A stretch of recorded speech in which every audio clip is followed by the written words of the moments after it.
இன்னைக்கு எந்த ஸ்டேஜ்ல இருக்கும் தெரியுமா?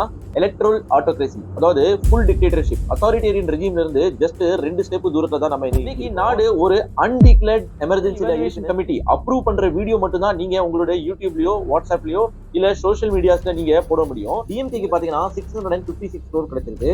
இதுல 509 crores சாண்டியாகோ மார்டின் சொல்லிட்டு ஃபியூச்சர் கேமிங் அண்ட் போட்டோ சர்வீசஸ்ல இருந்து சுப்ரீம் கோர்ட் தலையிடலனா இன்னைக்கு ராகுல் காந்தின்னு ஒரு அப்போசிஷன் லீடரே இன்னைக்கு தேர்தல்ல கலந்திருக்க மாட்டாங்க. இப்போ இதை ஒரு உதாரணத்தோட பார்க்கணும்னா, ஃபார் எக்ஸாம்பிள் உங்களுக்கு நாம் தமிழர் கட்சியோட கொள்கை எல்லாம் பிடிச்சிருக்கு, நீங்க அவங்களுக்கு ஒரு 10,000 ரூபாய் நிதி கொடுக்கணும். உணவு பொருளோட விலைகள் அதிகமா இருக்கு. 80 கோடி மக்களுக்கு கவர்மெண்ட் இன்னும் ஃப்ரீயா சாப்பாடு போட்டுட்டு இருக்காங்க. ஏன்னா இவங்க கிட்ட 3 நேரம் சாப்பிடுறது கூட காசு. அனைவருக்கும் வணக்கம். இன்னைக்கு நம்ம பார்க்க போற வீடியோ த்ருவ் ராத்தி என்கிற நார்த் இந்தியாவை சேர்ந்த ஒரு ஃபேமஸ் யூடியூபரோட லேட்டஸ்ட் வைரல் வீடியோ. எப்படி நம்ம நாடு டிக்டேட்டர்ஷிப், அதாவது சர்வாதிகார ஆட்சியை நோக்கி போயிட்டு இருக்குன்னு ஃபேக்ட்ஸ், எவிடன்ஸ் அண்ட் ரிசர்ச் பயன்படுத்தி நல்ல வீடியோவா பிரசன்ட் பண்ணியிருந்தாரு. இந்த வீடியோ ரிலீஸ் ஆகி பார்த்தீங்கன்னா 4 நாள் தான் ஆகுது. வெறும் 4 நாள்ல பார்த்தீங்கன்னா 2 கோடி மக்களுக்கு மேல இந்த வீடியோவை பார்த்துருக்காங்க. 20 லட்சம் லைக்ஸ் இந்த வீடியோக்கு வந்திருக்கு. 2.5 லட்சம் மக்கள் தன்னோட பாசிட்டிவ் கமெண்ட்ஸை இந்த வீடியோக்கு ஷேர் பண்ணியிருக்காங்க. எலெக்ஷனுக்கு இன்னும் 2 வாரம் தான் இருக்கும் பட்சத்துல வாங்க இந்த வைரல் வீடியோல எந்த மாதிரி டேட்டா ஷேர் பண்ணியிருந்தாருன்னு இன்னைக்கு வீடியோல நம்ம பார்க்கலாம். சர்வாதிகார ஆட்சியை நோக்கி உண்மையாவே நாடு போயிட்டு இருக்கான்னு இந்த வீடியோவை முழுசா பார்த்து முடிச்சுட்டு உங்களோட ஒப்பீனியனை கமெண்ட் செக்ஷன்ல சொல்லுங்க. வாங்க இப்போ வீடியோக்குள்ள போலாம். ஒரு நல்ல டெமோக்ரஸி, அதாவது ஜனநாயக நாட்டுல ஃப்ரீ அண்ட் ஃபேர் எலெக்ஷன் நடந்தா மட்டும்தான் அந்த நாட்டோட மக்கள் தன்னோட லீடரை சுயமா சிந்தித்து தேர்வு செய்ய முடியும். த்ருவ் ராத்தி தன்னோட வீடியோல 2012 ரிலீஸ் ஆன டிக்டேட்டர் மூவியோட இந்த ஒரு ரேஸ் சீனை உதாரணமா எடுத்து காமிக்கிறாரு.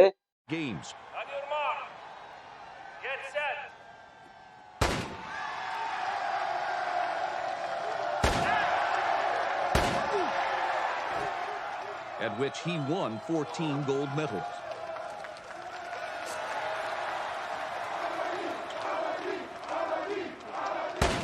Often described as இப்போ இந்த ரேஸ் சீன்ல இவரு நேர்மையா வெற்றி பெற்றாரா இல்ல சர்வாதிகார வெற்றியான்னு கேக்குறாரு. இதுக்கப்புறம் நாட்டுல கடந்த 1 மாசமா நடந்த சம்பவங்களை சுத்தி காமிக்கிறாரு.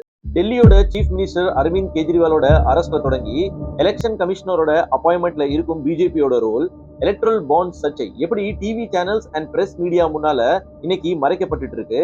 நாட்டோட முக்கியமா எதிர்கட்சியா இருக்கும் காங்கிரஸோட பேங்க் அக்கவுண்ட் எலெக்ஷன் நேரத்துல ஃப்ரீஸ் பண்ண விஷயமாகட்டும், காங்கிரஸ் மீது இன்னைக்கு 1200 கோடி ரூபாய் இன்கம் டாக்ஸ் பெனல்டி அறிவிச்சு காங்கிரஸ் தேர்தல் சமயங்கள்ல செலவு பண்ண முடியாத சூழ்நிலைக்கு தள்ளுறதும், காங்கிரஸ் மட்டும் இல்லைங்க, கம்யூனிஸ்ட் பார்ட்டி ஆஃப் இந்தியா மீதும் 11 கோடி ரூபாய் இன்கம் டாக்ஸ் பெனல்டி அறிவிக்கப்பட்டிருக்கு.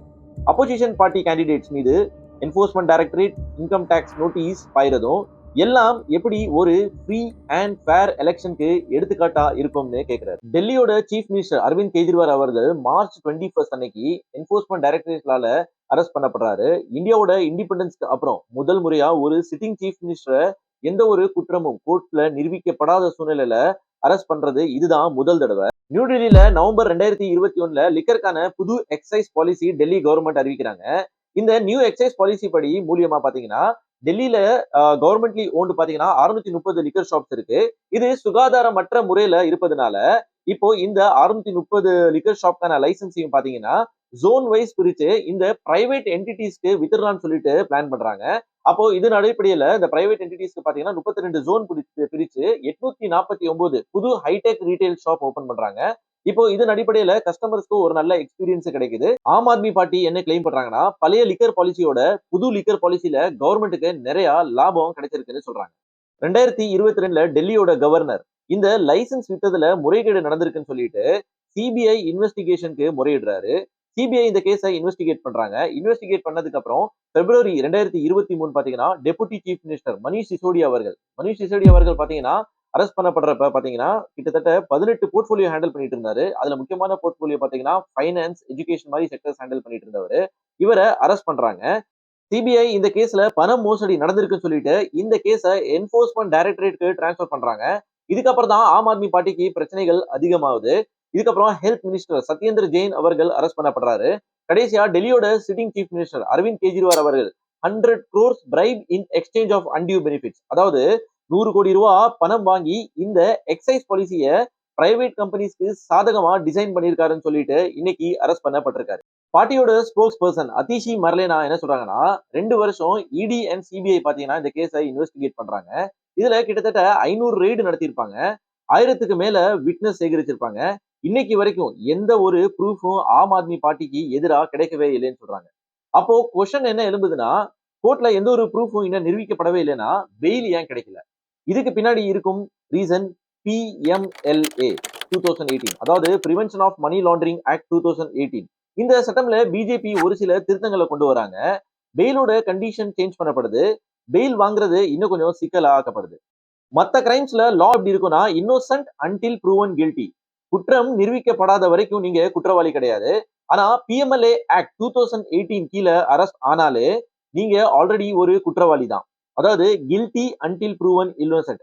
நீங்க நீங்க குற்றம் செய்யலைன்னு நிரூபிக்கப்படாத வரைக்கும் உங்களுக்கு பெயில் கிடைக்காது. ஆம் ஆத்மி பார்ட்டி என்ன சொல்றாங்கன்னா, அரவிந்த் கெஜ்ரிவாலோட அரெஸ்ட்க்கு பின்னாடி எலக்ட்ரல் பாண்டுக்கு பெரிய ரோல் இருக்கு. அதாவது எலக்ட்ரல் பாண்டுங்கிறது சிம்பிளா என்னன்னு பார்த்தரலாம். 2017ல அருண் ஜேட்லி அவர்கள் ஃபைனான்ஸ் மினிஸ்டரா இருக்கிறப்போ, இந்தியாவோட அரசியல் கட்சிகளுக்கு பணம் டொனேஷன் பண்றதுக்கு ஒரு டிரான்ஸ்பரன்சி இருக்கணும்னு சொல்லிட்டு இந்த எலக்ட்ரல் பாண்ட் சிஸ்டம் கொண்டு வந்தாரு. இதன் அடிப்படையில நீங்க எஸ்பிஐயோட டெசிக்னேட்டட் பிரான்ச்சஸ் ஒரு 29 பிரான்ச்சஸ் இருக்கு. இதுல ரூ. 1000, ரூ. 10,000, ரூ. 1,00,000, ரூ. 10,00,000, ரூ. 1,00,00,000 வேல்யூஸ்ல பாண்ட் கிடைக்கும். இப்ப நீங்களும் ஒரு இண்டிவிஜுவலா சரி, ஒரு கம்பெனியும் சரி, இந்த பாண்ட வாங்கிட்டு உங்களுக்கு எந்த கட்சி மேல ஆர்வம் இருக்கோ, நீங்க அவங்களுக்கு டொனேட் பண்ணலாம்னு சொல்லியிருந்தாங்க. இப்போ இத ஒரு உதாரணத்தோட பார்க்கணும்னா, ஃபார் எக்ஸாம்பிள் உங்களுக்கு நாம் தமிழர் கட்சியோட கொள்கை எல்லாம் பிடிச்சிருக்கு. நீங்க அவங்களுக்கு ஒரு ரூ. 10,000 நிதி குடுக்கணும்னு விரும்புறீங்க. அப்ப நீங்க என்ன பண்ணணும்னா, எஸ்பிஐயோட டெசிக்னேட்டட் பிரான்ச்சஸ்ல போயிட்டு இந்த ரூ. 10,000 பணம் செக்காவோ, டிடியாவோ குடுத்து இந்த எலக்ட்ரல் பாண்ட வாங்கிப்பீங்க. எலக்ட்ரல் பாண்ட வாங்கி அடுத்த நாளோ அன்னைக்கே போயிட்டு நாம் தமிழர் கட்சியோட ஆபீஸ்ல போயிட்டு குடுத்தீங்கன்னா, அடுத்த 15 நாளைக்குள்ள இந்த பணத்த அவங்க ரெடீம் பண்ணிக்கணும். நாம் தமிழர் கட்சி வந்து அவங்களோட அக்கவுண்ட்ல எடுத்துக்கிறணும். அப்படி எடுக்கப்படாத சூழ்நிலையில இந்த பணம் வந்துட்டு 15 நாளைக்கு அப்புறம் prime minister care relief fund அக்கவுண்ட்ஸ்ல போய் சேர்ந்துரும் ஆட்டோமேட்டிக்கா. இப்போ ஒருவேளை ஃபார் எக்ஸாம்பிள் நீங்க ஒரு எலக்ட்ரல் பாண்ட் வாங்கிட்டு வரீங்க. வாங்கிட்டு வந்தோனே வெளியில வந்து எங்கேயோ மிஸ் பண்ணிட்டீங்க. இந்த எலக்ட்ரல் பாண்ட வேற யாராவது எடுத்துக்கிறாங்க. எடுத்து கொண்டு போயிட்டு அவங்க பிஜேபிக்கு குடுத்தாங்கன்னு வைங்களேன். அது அப்பவுமே இந்த பாண்ட் செல்லும். இந்த பாண்ட் வந்து ஒரு கரன்சி மாரி தான் வேலை செய்யும். இந்த எலக்ட்ரல் பாண்ட்ஸ்ல இருந்த சிக்கல் என்னன்னு பார்த்தீங்கன்னா, யாருக்கு பணம் குடுத்தாங்க? யார் இத வாங்குனாங்க? ஃபார் எக்ஸாம்பிள் எந்த கம்பெனி, எந்த கட்சிக்கு எவ்வளவு பணம் குடுத்தது? இதுல இருக்கிற எந்த டேட்டாவுமே பப்ளிக் டொமைன்ல இல்லாதனால, நெறைய பெட்டிஷன்ஸ் இந்த எலக்ட்ரல் பாண்ட்ஸ்க்கு அகைன்ஸ்டா சுப்ரீம் கோர்ட்ல ஃபைல் ஆகுது. சுப்ரீம் கோர்ட்ல இந்த கேஸ் ஹியரிங் வரப்ப, ரைட் டூ இன்ஃபர்மேஷன் ஆக்ட் படி ஓட் போடுற மக்களுக்கு இது தெரிஞ்சுக்கிற அதிகாரம் இருக்குன்னு சொல்றாங்க. இதன் அடிப்படையில எஸ்பிஐ உடனே இந்த டேட்டாவை பப்ளிக் டொமைன்ல ரிலீஸ் பண்ண சொல்றாங்க. எஸ்பிஐ மார்ச் 21 அன்னைக்கு இந்த டேட்டாவை சக்சஸ்ஃபுல்லா பப்ளிக் டொமைன்ல ரிலீஸ் பண்றாங்க. அது மட்டும் இல்ல, சுப்ரீம் கோர்ட் இந்த எலக்ட்ரல் பாண்ட அன்கான்ஸ்டிடியூஷனல், அதாவது சட்டவிரோதமானதுன்னு பிப்ரவரி மந்த்ல வந்துட்டு இத பேன் பண்ணிடுறாங்க. எலக்ட்ரல் பாண்ட்ஸ் அன்கான்ஸ்டிடியூஷனல், அதாவது சட்டவிரோதமானதுன்னு சுப்ரீம் கோர்ட் அறிவிச்சாருமே, எலெக்ஷன் கமிஷன் ரிலீஸ் பண்ண எலக்ட்ரல் பாண்ட் டேட்டா ஷாக்கிங்கா தான் இருந்தது. பிஜேபிக்கு பாத்தீங்கன்னா 6060 crores பாத்தீங்கன்னா பிஜேபிக்கு எலக்ட்ரல் பாண்ட்ஸ் மூலியமா கிடைச்சிருக்கு. திரிணாமுல் காங்கிரஸ் பாத்தீங்கன்னா 1609 crores கிடைச்சிருக்கு. காங்கிரஸ்க்கு பாத்தீங்கன்னா 1421 crores கிடைச்சிருக்கு. டிஎம்கேக்கு பாத்தீங்கன்னா 656 crore கிடைச்சிருக்கு. இதுல 509 crores சாண்டியாகோ மார்டின் சொல்லிட்டு ஃபியூச்சர் கேமிங் அண்ட் ஹோட்டல் சர்வீசஸ்ல இருந்து வந்திருக்கு. 41 கம்பெனிஸ் பாத்தீங்கன்னா 2471 கோடி ரூபாய்க்கு ரூலிங் பார்ட்டி பிஜேபிக்கு சிபிஐ, இடி, இன்கம் டேக்ஸ் என்கொயரி வந்ததுக்கு அப்புறமா வந்துட்டு இந்த பாண்ட்ஸை வாங்கியிருக்காங்க. 30 ஷெல் கம்பெனிஸ் பாத்தீங்கன்னா 143 கோடி ரூபாய்க்கு எலக்ட்ரல் பாண்ட்ஸ் வாங்கியிருக்காங்க. இதுல ரொம்பவே ஷாக்கிங்கா இருந்தது என்னன்னா, mega engineering and infrastructure limited பாத்தீங்கன்னா 584 கோடி ரூபாய்க்கு ரூலிங் பார்ட்டி பிஜேபிக்கு எலக்ட்ரல் பாண்ட்ஸ் வாங்கி கொடுத்திருக்காங்க. இதுல ஒரு தானே போரிவலியில பாத்தீங்கன்னா 14,400 கோடி ரூபாய்க்கு ஒரு ப்ராஜெக்ட் ஒன்னு mega engineering and infrastructure limited கிடைக்குது. அதுல இருந்து ஒரு மாசம் முன்னால பாத்தீங்கன்னா 104 கோடி ரூபாய்க்கு எலக்ட்ரல் பாண்ட்ஸ் வாங்கியிருக்காங்க. அப்ப குவிட் ப்ரோகோ, அதாவது எலக்ட்ரல் பாண்ட்ஸ் வாங்கினதுக்கு அப்புறம் ப்ராஜெக்ட்ஸ் கிடைக்குதான்னு சொல்லிட்டு இதுல இருந்து சந்தேகம் எழும்புது.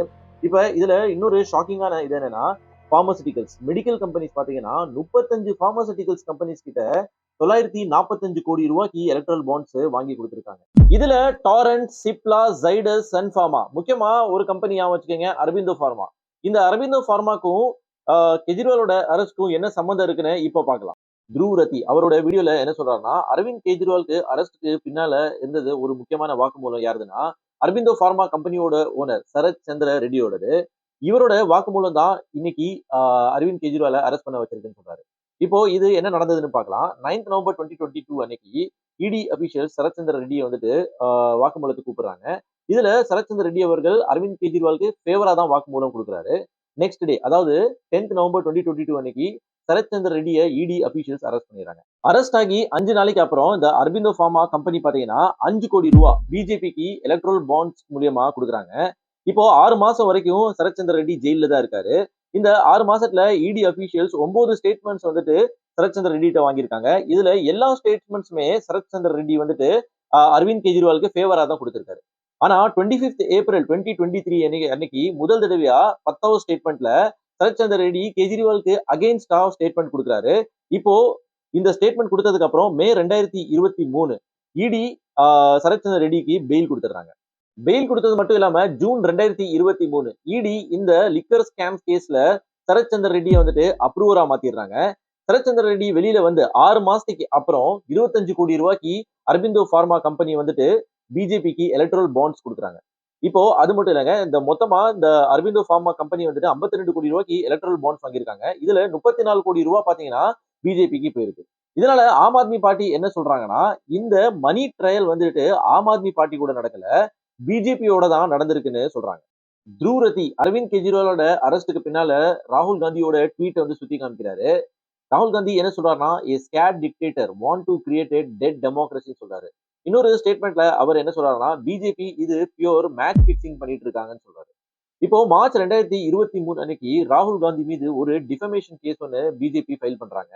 இந்த டிஃபமேஷன் கேஸ் குஜராத் ஹைகோர்ட்ல போறப்ப குஜராத் ஹைகோர்ட் 2 வருஷம் இம்பிரிசன்மெண்ட் சொன்னது மட்டும் இல்லாம 2 வருஷத்துக்கு ராகுல் காந்தியை வந்துட்டு மெம்பர் ஆஃப் பார்லிமெண்ட்ல இருந்து டிஸ்குவாலிஃபை பண்ணிட்டாங்க. அன்னைக்கு சுப்ரீம் கோர்ட் தலையிடலைன்னா இன்னைக்கு ராகுல் காந்தின்னு ஒரு அப்போசிஷன் லீடரே இன்னைக்கு தேர்தல்ல கலந்திருக்க மாட்டாருன்னு சொல்றாங்க. அன்னைக்கு ஆகஸ்ட் 2023 சுப்ரீம் கோர்ட் ஹைகோர்ட்டோட இந்த ஜட்மெண்ட்டை திருப்பி வாங்கிட்டாங்கன்னு சொல்லப்படுது. காங்கிரஸோட பேங்க் அக்கௌண்ட் இன்கம் டேக்ஸ் அபிஷியல்ஸால ஃப்ரீஸ் பண்ணப்பட்டது. இதுக்கு காரணம் அவங்க இன்கம் டேக்ஸ் ஃபைல் பண்ணாதுன்னு ஒரு காரணம் சொன்னாங்க. இதுக்கப்புறம் 94 பழைய கேஸ் ஃபைல்ஸ் எடுத்து பீனல் சார்ஜஸ் போட்டு 21 மார்ச் அன்னைக்கு ஐடி அபிஷியல்ஸ் பாத்தீங்கன்னா காங்கிரஸ் பார்ட்டி மீது 1700 கோடி ரூபாய்க்கு பெனல்டி நோட்டீஸ் கொடுத்திருக்காங்க. இப்போ இந்த பெனல்டி நோட்டீஸ் காங்கிரஸ்க்கு மட்டும் வந்திருக்கான்னு கேட்டீங்கன்னா கிடையாதுங்க. கம்யூனிஸ்ட் பார்ட்டி ஆஃப் இந்தியாவுக்கு பாத்தீங்கன்னா 11 கோடி ரூபாய் பெனல்ட்டி அறிவிச்சிருந்தாங்க. இதுக்கு காரணம் என்னன்னு கேட்டீங்கன்னா, கம்யூனிஸ்ட் பார்ட்டி ஆஃப் இந்தியா அவங்களோட பழைய பேன் கார்டு யூஸ் பண்ணதுதான் இதுக்கான காரணம்னு சொல்லியிருக்காங்க. இந்தியால நடக்கிற இந்த விஷயம் இப்போ உலக நாடுகளும் பேச ஆரம்பிச்சிருக்காங்கன்னு அவர் தன்னோட வீடியோல சொல்றாரு. ஜெர்மனி, அமெரிக்கா, அப்புறம் யுனைடெட் நேஷன் கூட அவங்களோட ஒரு ட்வீட்ல என்ன சொல்லியிருக்காங்கன்னா, இந்தியால ஃப்ரீ அண்ட் ஃபேர் எலெக்ஷன் நடக்கும்னு நம்புவோம்னு சொல்லியிருக்காங்க. இந்தியா இன்னைக்கு வேர்ல்ட்ஸ் லார்ஜஸ்ட் டெமோக்ரஸியா இருக்கு. இந்த ரெப்புடேஷனை கெடுக்கிற மாதிரி சம்பவங்கள் இன்னைக்கு நாட்டுல நடந்துட்டு இருக்குன்னு சுட்டி காமிக்கிறாரு. லைக் அப்போசிஷன் லீடரா இருக்கிறப்போ பாத்தீங்கன்னா இன்கம் டேக்ஸ் ரைடு வருது, இடி நோட்டீஸ் வருது. அப்புறம் அந்த அப்போசிஷன் லீடர் பிஜேபியை ஜாயின் பண்ணிட்டாங்கன்னா கிளியர் சிட் கிடைக்குது, இல்லாட்டி அந்த கேஸ் அப்படியே ஸ்டாப் பண்ணிடுறாங்க. ஃபார் எக்ஸாம்பிள் பாத்தீங்கன்னா என்சிபி லீடர் பிரஃபுல் பட்டேல் பாத்தீங்கன்னா சிபிஐல கரப்ஷன் சார்ஜஸ்ல மாட்டிட்டு இருந்தவர் இப்போ பிஜேபி ஜாயின் பண்ணதுக்கு அப்புறம் இந்த கேஸ்ல இருந்து அவருக்கு கிளியர் சிட் கிடைச்சிருக்கு. அதே மாதிரி நவீன் ஜிந்தல் பாத்தீங்கன்னா கோல்கேட் ஸ்கேம்ல மாட்டினவர் இப்போ அந்த கேஸ்ல எந்த ஒரு ஆக்ஷன் எடுக்காம அப்படியே பிஜேபி ஸ்டாப் பண்ணிருக்காங்க. ஏன்னா நவீன் ஜிந்தாலுமே இப்போ பிஜேபியில ஜாயின் பண்றாரு. இதுக்கப்புறம் த்ருவ் ரத்தி தன்னோட வீடியோல எலெக்ஷன் கமிஷனரோட அப்பாயின்மெண்ட்ஸ் பத்தி கேள்வி எழுப்புறாரு. இப்போ நாட்டுல பாத்தீங்கன்னா 3 எலெக்ஷன் கமிஷனர் இருப்பாங்க. அப்போ 9th மார்ச் 2024 அன்னைக்கு எலெக்ஷன் கமிஷனர் அருண் கோயல் வந்துட்டு தன்னோட போஸ்ட்ல இருந்து ரிசைன் பண்ணிடுறாரு. இப்போ chief election commissioner Rajiv Kumar என்ன சொல்றாருன்னா, அருண் கோயலோட ரெசிக்னேஷனுக்கு ஹெல்த் ரீசன்ஸ் தான் காரணம்னு சொல்றாரு. ஆனா ஹிந்து நியூஸ் பேப்பர்ல வந்த ஒரு ரிப்போர்ட் படி என்ன சொல்றாங்கன்னா, அருண் கோயல் அண்ட் ராஜீவ் குமார் 2 பேருக்குமே கருத்து வேறுபாடு இருந்ததுனாலதான் அருண் கோயல் அவர்கள் தன்னோட போஸ்ட்ல இருந்து ரிசைன் பண்ணிட்டேன்னு சொல்றாரு. அருண் கோயலோட ரெசிக்னேஷன் முன்னால ஒரு எலெக்ஷன் கமிஷனோட போஸ்ட் ஆல்ரெடி வேக்கண்டா இருந்தது. இப்போ 2 எலெக்ஷன் கமிஷன் போஸ்ட் வந்து வேக்கண்ட் ஆகுது. March 2023 5 judge of supreme court என்ன ஆர்டர் பண்றாங்கன்னா, எலெக்ஷன் கமிஷனோட அப்பாயின்மெண்ட் பாத்தீங்கன்னா 3 பேருக்கு மத்தியில நடந்தாகணும். ஒன்னு பிரைம் மினிஸ்டர் ஆஃப் இந்தியா, ரெண்டாவது லீடர் ஆஃப் அப்போசிஷன். இப்ப பிஜேபி ரூல் பண்றாங்கன்னா அப்போசிஷன் பாத்தீங்கன்னா காங்கிரஸ் சைட்ல இருந்து யாராவது ஒருத்தர் இருக்கணும். இதுக்கப்புறம் சீஃப் ஜஸ்டிஸ் கண்டிப்பா இருக்கணும்னு சொல்றாங்க. ஆனா எலெக்ஷன் கமிஷனோட அப்பாயின்மெண்ட்ஸ்க்கு 4 மாசம் முன்னால பாத்தீங்கன்னா மோடியோட கவர்மெண்ட் இந்த லாவையும் மாத்துறாங்க. என்னன்னா பிரைம் மினிஸ்டர் இருப்பாங்க, லீடர் ஆஃப் அப்போசிஷன் இருப்பாங்க, சீஃப் ஜஸ்டிஸை வந்து ரிமூவ் பண்ணிடுறாங்க. சீஃப் ஜஸ்டிஸை ரிமூவ் பண்ணிட்டு ரூலிங் பார்ட்டியோட யூனியன் மினிஸ்டரா போடுறாங்க. இப்ப ரூலிங் பார்ட்டியோட யூனியன் மினிஸ்டர் யார் வேணா போடலாம். இப்போ இந்த 2 எலெக்ஷன் கமிஷனரோட செலெக்ஷன் ப்ராசஸ்ல பாத்தீங்கன்னா ஒன்னு பிரைம் மினிஸ்டர் இருக்காரு, லீடர் ஆஃப் அப்போசிஷன்ல பாத்தீங்கன்னா காங்கிரஸ் சைட்ல இருந்து ரஞ்சன் சௌத்ரின்னு ஒருத்தர் இருக்காரு. இதுக்கப்புறம் சீஃப் ஜஸ்டிஸ் வந்து ரிமூவ் பண்ணிட்டாங்க. ரிமூவ் பண்ணிட்டு ஹோம் மினிஸ்டர் அமித்ஷாவா போட்டுறாங்க. அப்போ இங்க எலெக்ஷன் கமிஷனர் தேர்வு எடுக்கிறதுக்கு முழு அதிகாரமும் யார்கிட்ட இருக்குன்னு பாருங்க. அப்போசிஷன் சைட்ல பாத்தீங்கன்னா காங்கிரஸ் பக்கத்துல இருந்து எலெக்ஷன் கமிஷனோட செலக்ஷன் ப்ராசஸ்க்கு ரஞ்சன் சௌத்ரின்னு சொல்லிட்டு ஒருத்தர் இருக்காரு. அவரு என்ன சொல்றாருன்னா செலக்ஷனுக்கு ஒரு 2 நாள் முன்னால பாத்தீங்கன்னா பிஜேபி சைட்ல இருந்து 212 நேம் லிஸ்ட் ஷார்ட் லிஸ்ட் பண்ணி அனுப்புறாங்க. இப்போ மீட்டிங்ல செலக்ஷன் நடக்கிற அன்னைக்கு அதுல இருந்து கொஞ்ச நேரத்துக்கு முன்னாலதான் மறுபடியும் ஒரு 6 பேரை ஷார்ட் லிஸ்ட் பண்ணி அனுப்புறாங்கன்னு சொல்றாரு. எனக்கு எந்த ஒரு டைம் லைனுமே கொடுக்கல செலக்ஷன் பண்றதுக்கு. மோடி அண்ட் அமித்ஷா அவங்க தலைமையில தான் இந்த நியூ எலெக்ஷன் கமிஷனர் வந்துட்டு செலக்ட் ஆயிருக்காங்கன்னு ரஞ்சன் சௌத்ரி வந்து சொல்லியிருக்காரு. இப்போ இந்த நியூ எலெக்ஷன் கமிஷனர்ஸ் யார் யாருன்னு பாத்திரலாம். ஒருத்தர் பேர் வந்து ஞானேஷ் குமார். இவர் வந்து ரிட்டையர்ட் ஐஏஎஸ் ஆபீசர். 2014 இருந்து 2021 பாத்தீங்கன்னா ஹோம் மினிஸ்டர் அமித்ஷா கீழே ஒர்க் பண்ணிட்டு இருந்தவர். இன்னொரு எலெக்ஷன் கமிஷனர் யாருன்னு பாத்தீங்கன்னா சுக்பீர் சிங் சந்து. இவருமே ஒரு ரிட்டையர்டு ஐஏஎஸ் ஆபீசர் தான். 2014 இருந்து 2023 வரைக்கும் ministry of home resource and டெவலப்மெண்ட்ல இருந்திருக்காரு. சேர்பர்சன் ஆஃப் NHAI இருந்திருக்காரு. சீஃப் செக்ரட்டரி ஆஃப் உத்தரகாண்டா இருந்திருக்காரு. இப்போ இந்த 2 செலக்ஷன் ப்ராசஸ்மே பாத்தீங்கன்னா மோடி அண்ட் அமித்ஷா கீழே நடந்ததுனால இது ஃப்ரீ அண்ட் ஃபேர் எலெக்ஷனா இருக்குமான்னு கேள்வி எழுப்பியிருக்காரு. ஜட்ஜஸ் எப்பவுமே பாத்தீங்கன்னா நியூட்ரலா இருக்கணும். எந்த ஒரு கட்சி சார்ந்துமே இருக்கக்கூடாதுன்னு சொல்லுவாங்க. ஆனா கொல்கத்தா ஹைகோர்ட்டோட ஜட்ஜ் அபிஜித் கங்கோபாத்யாயன்னு ஒருத்தர் இப்போ ரீசெண்டா 8 மார்ச் அன்னைக்கு பிஜேபி ஜாயின் பண்ணிருக்கிறது இது ஒரு ஷாக்கிங் ஸ்டேட்மெண்டா இருக்குது. கோர்ட்ஸ்ல எப்பவுமே fail is the rule, jail is the exception சொல்லுவாங்க. ஆனா சீஃப் ஜஸ்டிஸ் ஆஃப் இந்தியா என்ன சொல்றாங்கன்னா டிஸ்ட்ரிக்ட் கோர்ட்ஸ்ல எல்லாம் இப்போ jail is the rule, fail is the exception மாதிரி ஆயிடுச்சு. லோவர் கோர்ட்ஸ் ஜட்ஜஸ் எல்லாம் பாத்தீங்கன்னா பெயில் கொடுக்கறதுக்கே பயப்படுறாங்கன்னு சொல்றாங்க. ஒரு நல்ல டெமோக்ரஸில பிரஸ் அண்ட் பிரிண்ட் மீடியா இண்டிபெண்டா இருந்தா மட்டும்தான் நல்ல செய்திகளை ஒளிபரத்த முடியும். இப்போ இங்க த்ரூரதி அவரோட வீடியோல என்ன சுத்தி காமிக்கிறாருன்னா இப்போ காங்கிரஸ் பாத்தீங்கன்னா அவங்களோட பெய்டு அட்வர்டைஸ்மெண்ட்ஸ் கூட போடுறதுக்கு ஒரு சில பிரிண்ட் மீடியா ஒத்துக்கிற மாட்டேங்கிறாங்க. அது மட்டும் இல்ல பவன் ஜெய்ஸ்வால் சொல்லிட்டு ஒரு ஜேர்னலிஸ்ட் வந்துட்டு மிட் டே மீல்ஸ்ல சப்பாத்திக்கு தொட்டுக்கிறதுக்கு சால்ட் கொடுத்தாங்கன்னு சொல்லிட்டு செய்தி போட்டதுனால அவர் மேல வந்துட்டு 4 செக்ஷன் கீழே கேசஸ் ஃபைல் பண்ணிருக்காங்கன்னு சொல்லப்படுது. த்ரூராத் இந்த வீடியோல இதுக்கப்புறம் டெமோக்ரஸி அண்ட் டிக்டேட்டர்ஷிப்பை பத்தி பேசுறாரு. நம்ம நாடு முழுசா இன்னும் டிக்டேட்டர்ஷிப் ஆகல. ஆனா முழு டிக்டேட்டர்ஷிப் ஆகுறதுக்கு நம்ம ரொம்ப தூரத்துல இல்லைன்னு சொல்றாரு. டெமோக்ரஸி அண்ட் டிக்டேட்டர்ஷிப் அதாவது ஜனநாயக ஆட்சி அண்ட் சர்வாதிகார ஆட்சி இதுக்கு நடுவுல 7 ஸ்டேஜ் இருக்கு. இப்போ ஒரு நாட்டுல ஜனநாயகம் அதாவது டெமோக்ரஸி 100% நல்லா இருந்தா ஃபுல்லி ஃபங்க்ஷனல் டெமோக்ரஸின்னு சொல்லலாம். இதுக்கப்புறம் 90% இருந்தா ஒர்க்கிங் டெமோக்ரஸின்னு சொல்றான். ஒரு நாட்டுல டெமோக்ரஸி நல்லா இல்லைன்னா ஃபிளாட் டெமோக்ரஸின்னு சொல்லலாம். இதுக்கப்புறம் டெஃபிஷியன்ட் டெமோக்ரஸி, இதுக்கப்புறம் எலக்ட்ரல் ஆட்டோக்ரஸி, இதுக்கப்புறம் ஹைபிரிட் ரெஜிம், இதுக்கப்புறம் அத்தாரிட்டேரியன் ரெஜிம். இந்த அத்தாரிட்டேரியன் ரெஜிம் தான் ஆக்சுவல் 100% டிக்டேட்டர்ஷிப் அதாவது சர்வாதிகார ஆட்சி. ஸ்வீடனை சேர்ந்த V Dem institute democracy report 2024 release பண்ணியிருந்தாங்க. இதுல இந்தியா இன்னைக்கு எந்த ஸ்டேஜ்ல இருக்கும் தெரியுமா? எலக்ட்ரல் ஆட்டோக்ரஸி அதாவது ஃபுல் டிக்டேட்டர்ஷிப் அத்தாரிட்டேரியன் ரெஜிம்ல இருந்து ஜஸ்ட் 2 ஸ்டெப் தூரத்துல தான் நம்ம இன்னைக்கு இருக்கோம். இதுக்கு அர்த்தம் என்னன்னா நாட்டுல மல்டி பார்ட்டி எலெக்ஷன் நடக்குது. ஆனா எல்லா கட்சிகளுக்கும் பொதுவான தளம் இங்க கொடுக்கப்படலன்னு சொல்றாங்க. இப்போ இந்த நியூஸ் சேனல்ஸோட ஃபேர் அண்ட் இன்வெஸ்டிகேட்டிவ் ஜேர்னலிசம் பாத்தீங்கன்னா social media, YouTube, FB, Insta, WhatsApp சேனல்ஸ்ல பார்க்க முடியுது. மோடி கவர்மெண்ட் இதுலயுமே ஒரு புது லா கொண்டு வர்றதுக்கான பேச்சுவார்த்தை நடந்துட்டு இருக்கு.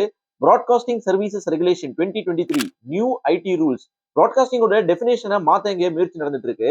இப்போ நீங்க ஒரு யூடியூப் சேனல் வச்சிருக்கீங்க இல்ல ஒரு வாட்ஸ்அப் குரூப் வச்சிருக்கீங்கன்னா நீங்களுமே பிராட்காஸ்டர் கேட்டகரியில வந்துருவீங்க. எல்லா பிராட்காஸ்டர்ஸும் கவர்மெண்ட் ஆஃப் இந்தியால ரெஜிஸ்டர் பண்ணணும். அங்க ஒரு சென்ட்ரல் இவாலுவேஷன் கமிட்டி இருக்கும். இந்த சென்ட்ரல் இவாலுவேஷன் கமிட்டி அப்ரூவ் பண்ற வீடியோ மட்டும் தான் நீங்க உங்களுடைய யூடியூப்லயோ வாட்ஸ்அப்லயோ இல்ல சோசியல் மீடியாஸ்ல நீங்க போட முடியும். இந்த சென்ட்ரல் இவாலுவேஷன் கமிட்டிக்கு இன்னும் அதிகமான பவர்ஸ் கொடுக்கப்பட்டிருக்கு. இவங்கனால எந்த ஒரு ப்ரியார் நோட்டீஸ்மே உங்களுக்கு கொடுக்காம உங்களோட பிராட்காஸ்டிங் எக்யூப்மெண்ட்ஸை சீஸ் பண்றதுக்கான அதிகாரமும் கொடுக்கப்படும். பிரஸ் பிரிண்ட் மீடியா மட்டும் இல்லாம இன்னைக்கு சோசியல் மீடியாவோட வாயவும் இங்க மூடுறதுக்கான வேலைகள் நடக்குது. ஒரு டிக்டேட்டர்ஷிப் ஆட்சி வந்துச்சுன்னா மக்கள் ஆட்சி முடிவுக்கு வந்துடும். நீங்க ஆட்சியை நோக்கி எந்த ஒரு கேள்வியுமே எழுப்ப முடியாது. லடாக்கோட இன்ஜினியர் அண்ட் சயின்டிஸ்ட் இவர் இந்தியன் ஆர்மிக்கு பாத்தீங்கன்னா கடும் குளிர்ல கூட தங்குறதுக்கான சோலார் டென்ட்ஸ் ரெடி பண்ணி கொடுத்தவர். அது மட்டும் இல்ல லடாக்கோட வாட்டர் கிரைசிஸ்க்கு இவர் சொல்யூஷன் கொடுத்தவர். இவர் இன்ஸ்பிரேஷன் கொண்டு தான் 3 இடியட்ஸோட அமீர் கான் கேரக்டர் எழுதப்பட்டது. இன்னைக்கு இவர் 21 நாள் ஃபாஸ்டிங்ல இருந்து லடாக்கு 6th ஷெட்யூல் ஆஃப் கான்ஸ்டிடியூஷன்ல கொண்டு வரணும்னு கேட்டிருக்காரு. இது பிஜேபியோட மேனிஃபெஸ்டோல அதாவது எலெக்ஷன் மேனிஃபெஸ்டோல ஆல்ரெடி இருந்த ஒரு விஷயம் தான். 6th ஷெட்யூல்ங்கிறது ஒண்ணு கிடையாது. ட்ரைபல் பாப்புலேஷன்ஸ்க்கு அவங்களோட இடத்துக்கு அவங்களோட கல்ச்சருக்கு கொடுக்கப்படுற ஒரு ப்ரொடெக்ஷன் தான் கவர்மெண்டால. இப்போ இதுபடி பாத்தீங்கன்னா எந்த ஒரு இண்டஸ்ட்ரியல் ஆக்டிவிட்டிஸும் இந்த ஏரியாஸ் நடக்காது. அது மட்டும் இல்ல ரியல் எஸ்டேட் ஆக்டிவிட்டிஸும் நடக்காது. இதனால நேச்சர், அதாவது இயற்கை பாத்தீங்கன்னா பராமரிக்கப்படும். லடாக் பாத்தீங்கன்னா எக்கலாஜிக்கலி சென்சிட்டிவான ஒரு ஏரியா. ஷெட்யூல் 6 ஆஃப் கான்ஸ்டிடியூஷன் கீழ கொண்டு வரதுனால அசாம், திரிபுரா, மேகாலயா மாதிரி லடாக்மே ஒரு பராமரிக்கப்பட்ட ஒரு இடமா தான் இருக்கும். ஆனா இவரோட குரல் யாராலையும் கேட்கப்படவே இல்ல. விவசாயி போராடுறாங்களா, மீடியா ரிப்போர்ட் பண்ண மாட்டாங்க, கவர்மெண்ட் அமைதி காப்பாங்க. இப்போ சர்வாதிகார ஆட்சி வந்துருச்சுன்னா விலைவாசி ஏறுதா நீங்க குரல் கொடுக்க முடியாது. வேலை இல்லாத திண்டாட்டமா நீங்க அப்பவுமே குரல் கொடுக்க முடியாது. இப்போ ரீசெண்டா வந்த ரிப்போர்ட், இன்டர்நேஷனல் லேபர் ஆர்கனைசேஷன் என்ன சொல்றாங்கன்னா 65% யங் இந்தியன்ஸ் பாத்தீங்கன்னா இன்னைக்கு அன்எம்ப்ளாய்டா தான் இருக்காங்க. அதாவது இந்தியால வேலை இல்லாத திண்டாட்டம் எந்த அளவுக்கு இருக்குன்னா, ஹரியானா கவர்மெண்ட் பாத்தீங்கன்னா இப்போ ரீசெண்டா இஸ்ரேல்ல நடக்கிற கன்ஸ்ட்ரக்ஷன் வேலைக்கு 10,000 ஹரியானாவோட யங்ஸ்டர்ஸை கேட்டு அட்வர்டைஸ்மெண்ட் கொடுத்திருக்காங்க. அது மட்டும் இல்லங்க, united nation food price index global inflation பாத்தீங்கன்னா -10.1% இருக்கு. அதாவது உலக அளவுல உணவுப் பொருட்களோட விலை வந்துட்டு கம்மியாயிட்டு இருக்கு. ஆனா 2023ல ரிலீஸ் ஆன இந்தியாவோட ஃபுட் இன்ஃபிளேஷன் பாத்தீங்கன்னா 9.5% இருக்கு. உணவுப் பொருளோட விலைகள் அதிகமா இருக்கு. 80 கோடி மக்களுக்கு கவர்மெண்ட் இன்னும் ஃப்ரீயா சாப்பாடு போட்டுட்டு இருக்காங்க. ஏன்னா இவங்க கிட்ட 3 நேரம் சாப்பிடுறது கூட காசு கிடையாது. த்ருவ் ராத்தி பதிவோட இறுதியா அவரு என்ன ஷேர் பண்ணியிருந்தாருன்னு இப்ப பார்க்கலாம். இன்னைக்கு மீடியா, என்ஃபோர்ஸ்மெண்ட் டைரக்டரேட், சிபிஐ மாதிரி ஆர்கனைசேஷன்லாம் கவர்மெண்ட் கூட காம்ப்ரமைஸ் ஆகிட்டாங்க. அப்போசிஷன் லீடர்ஸ் பாத்தீங்கன்னா ஒண்ணு அரெஸ்ட் பண்ணப்பட்டு இருக்காங்க. அப்படி இல்லைன்னா அந்த இடி, சிபிஐயோட பயம் காமிச்சு தன் பக்கம் சேர்த்துக்கிறாங்க. அப்போ மிஞ்சி இருக்கிறது யாரு? நீங்களும் நானும் மட்டும்தான். இந்த நாட்டோட, இந்த ஜனநாயக நாட்டோட கடைசி நம்பிக்கை we the people of India. Indira Gandhi அவர்கள் 1975ல எமர்ஜென்சி அறிவிச்சு நாட்டு மக்களை எந்த அளவுக்கு ஸ்தம்பிக்க வச்சாங்களோ, அதுக்கு அடுத்து நடந்த எலெக்ஷன்ஸ்ல பாத்தீங்கன்னா மக்கள் படுதோல்வியை சந்திக்க வச்சாங்க. இன்னைக்கு நாடு ஒரு அன்டிக்ளேர்ட் எமர்ஜென்சில இருக்குன்னு த்ருவ் ராத்தி தன்னோட வீடியோல சொல்றாரு. ஜனநாயகம், டெமோக்ரஸியை காப்பாத்த இது கடைசி வாய்ப்பு. இதுக்கு நீங்க 2 விஷயம் தான் செய்யணும். இதுல முதல் விஷயம் என்னன்னா, கோ ஓட். ஆமாங்க, இந்த டைம் எந்த ஒரு காம்ப்ரமைஸும் இருக்கக்கூடாது. ரிப்போர்ட் படி என்னன்னா 30% மக்கள் பாத்தீங்கன்னா ஓட் போடவே போறதில்ல. உங்களோட ஓட்டர் ஐடி கார்டு இப்பவே எடுங்க. electoralsearch.eca.gov.inல உங்க டேட்டா போர்ட்டல்ல கரெக்டா இருக்கான்னு செக் பண்ணிக்கங்க. உங்களோட ஜனநாயக கடமையை நிறைவேற்றுங்க. இரண்டாவது விஷயம், உங்களோட குரல் எழுப்புங்க. இந்த வீடியோவை உங்களோட ஃப்ரெண்ட்ஸ், ஃபேமிலிஸ் மத்தியில ஷேர் பண்ணுங்க. நாடு மறுபடியும் ஒரு ஃபுல்லி ஃபங்க்ஷனல் டெமோக்ரஸியா மாறுறதுக்கு வாழ்த்துக்கள். வீடியோல பகிரப்பட்ட விஷயம் எனக்கு இன்ஃபர்மேட்டிவா இருந்தது. அதனாலதான் நான் உங்க கூட ஷேர் பண்ணணும்னு விரும்பினேன்.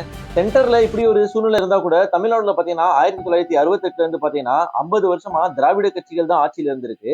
நம்ம எந்த ஒரு தேசிய கட்சிக்கான இடமும் இங்க கொடுத்ததில்ல.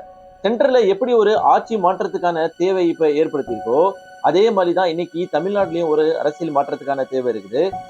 வீடியோ இன்ஃபர்மேட்டிவா இருந்திருக்கும்னு நம்புறேன். நீங்க உங்களோட ஒப்பீனியனை கமெண்ட் செக்ஷன்ல சொல்லுங்க. வீடியோ பிடிச்சிருந்தா லைக் பண்ணி சப்ஸ்கிரைப் பண்ணி வச்சுக்கீங்க. அப்பதான் அடுத்து போடுற வீடியோ உங்களுக்கு வந்து சேரும். நான் இன்னொரு வீடியோல உங்களை சந்திக்கிறேன். உங்களுடன் விடைபெறுவது உங்கள் சேகர் தாட்ஸ். நன்றி, வணக்கம்.